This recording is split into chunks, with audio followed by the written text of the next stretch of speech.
Welcome to Module 2 in the 4-part course on wood destroying organisms. In this part of the course, the focus is on the following topics: how termites damage wood, infestations, what they look like, how colonies develop, 15 conditions that frequently lead to termite infestations, evidence of damage, recognizing the various signs of damage by different predators, the steps of a proper inspection and report, the basic principles for conducting a visual diagnostic inspection for wood-destroying organisms, the scope of an inspection, using trained dogs, the required equipment, training and licensing requirements, and bibliographic materials. Detecting termite damage. The first step is to detect the damage itself. This can be difficult as termites are secretive and love to bore themselves deep inside wood. Using a good flashlight, examine the foundation wall at the soil line, cracks in concrete floors, and places where pipes and ducts come up through the concrete slab for tubes where termites could enter. A good indicator is a mud tube on the outside stem wall. How termites damage wood. Signs that you have termites in residence include cracked or bubbling paint, mud tubes on exterior walls, beams, or crawl spaces, or signs of termite droppings. You can also tap on any wood that you suspect is infected. It will sound hollow. Interior damage may not become apparent until infestations are full-blown. Termite damage sometimes appears similar to water damage. Outward signs of termite damage include buckling wood, swollen floors and ceilings, areas that appear to be suffering from slight water damage, and visible mazes within walls or furniture. Termite infestations can also exude a scent similar to mildew or mold. Here are some images of termite damage. Termite colonies. Termites are among the most successful groups of insects on Earth, colonizing most landmasses except Antarctica. Their colonies range in size from a few hundred individuals to enormous societies with several million individuals. Termite queens have the longest lifespan of any insect in the world, with some queens reportedly living up to 30 to 50 years. Unlike ants, which undergo a complete metamorphosis, each individual termite goes through an incomplete metamorphosis that proceeds through egg, nymph, and adult stages.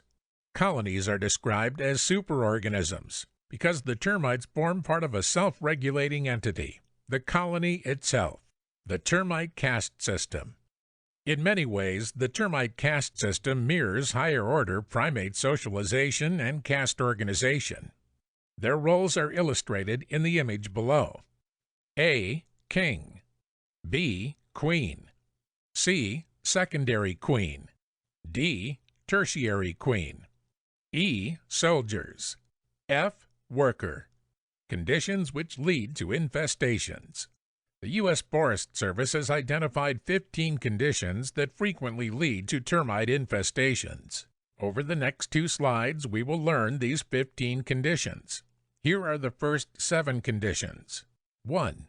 Cracks in concrete foundations and open voids in concrete foundations are hidden avenues of entry. 2. Any wooden posts or supports set in concrete may be in contact with the soil underneath. 3.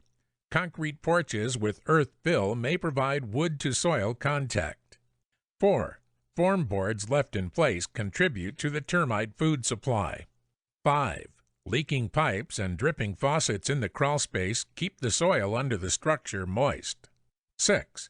Blocking crawl space vents with shrubbery will cause the air under the structure to remain damp and warm. 7. Construction debris in the backfill beside the structure will contribute to the termites' food supply. The final 8 conditions. Here are the final 8 conditions which can lead to termite infestations. 8.